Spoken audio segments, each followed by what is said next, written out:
Hello दोस्तों, राधे राधे। मैं आप लोगों का अपनी चैनल LDS क्लासेस पर स्वागत करती हूँ। दोस्तों आज मैं आप लोगों को भाग 3 मूल अधिकार फंडामेंटल राइट के बारे में बताऊंगी। यह अमेरिका के संविधान से लिया गया है। अनुच्छेद 12 इस अनुच्छेद के तहत मौलिक अधिकार के द्वारा राज्यों को परिभाषित किए गए, अर्थात जो हमारे मूल अधिकार हैं उसके द्वारा राज्य को परिभाषित किया गया है। अनुच्छेद 13 मूल अधिकार से असंगत या उसका अल्पीकरण करने वाली विधि, अर्थात यदि एक व्यक्ति दूसरे व्यक्ति के मूल अधिकार का हनन करता है तो उस व्यक्ति के मूल अधिकार को रोका जा सकता है। अनुच्छेद 14 विधि के समक्ष समानता, अर्थात व्यक्ति अगर मतलब कि संसद कोई भी विधि बनाएगी तो उसके तहत सभी नागरिकों को समान अधिकार दिया जाएगा। नोट, अर्थात विधि के समक्ष समान व्यवस्था ब्रिटेन से ली गई है। जो विधि के समक्ष समान व्यवस्था है यह ब्रिटेन के संविधान से ली गई है, जबकि कानून के समान संरक्षण व्यवस्था अमेरिका से ली गई है। अपवाद, राष्ट्रपति तथा राज्यपाल पर फौजदारी मुकदमा तथा गिरफ्तारी तब तक नहीं किया जा सकता जब तक कि वह अपने पद पर है। राष्ट्रपति और राज्यपाल पर कोई फौजदारी मुकदमा नहीं चलेगा जब तक कि वह अपने पद पर है।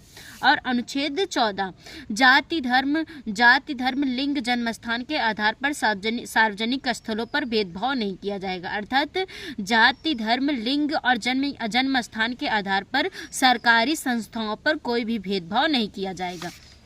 अनुच्छेद 16 लोक नियोजन के विषय में अवसर की समानता, अर्थात जब कोई भी सरकारी वैकेंसी निकलती है तो उसके तहत सभी नागरिक जो उसके योग्य हैं वह फॉर्म भर सकते हैं। और इसमें कुछ जो नीचे वर्ग के जाति के लोग हैं उनको कुछ विशेष आरक्षण दिया जाएगा। और अनुच्छेद 17 अस्पृश्यता का अंत, अर्थात छुआछूत का अंत। अनुच्छेद 18 उपाधियों का अंत, अर्थात जो अंग्रेज उस समय भारतीयों को एक विशेष प्रकार की उपाधि देते थे उसका अंत किया गया। लेकिन इसके तहत अगर व्यक्ति कोई डॉक्टर है या फिर कोई सरकारी पद पर है तो उसकी उपाधियों की गरिमा बनी रहेगी, उसका मतलब कि उस उपाधि का अंत नहीं होगा।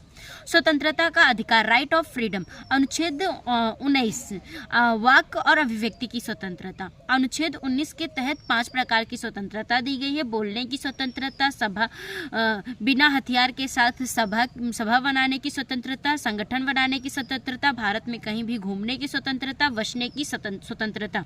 और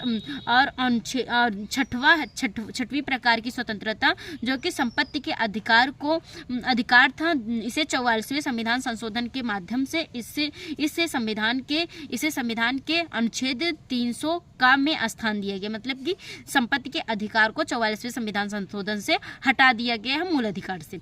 और व्यवसाय करने की स्वतंत्रता, मतलब कि कोई भी व्यक्ति कहीं भी व्यवसाय कर सकता है भारत के अंदर। इसके मतलब इसलिए उसे कोई कहीं भी रोका नहीं जा सकता है। यह उस व्यक्ति का मूल अधिकार है। Thanks for all of you. धन्यवाद।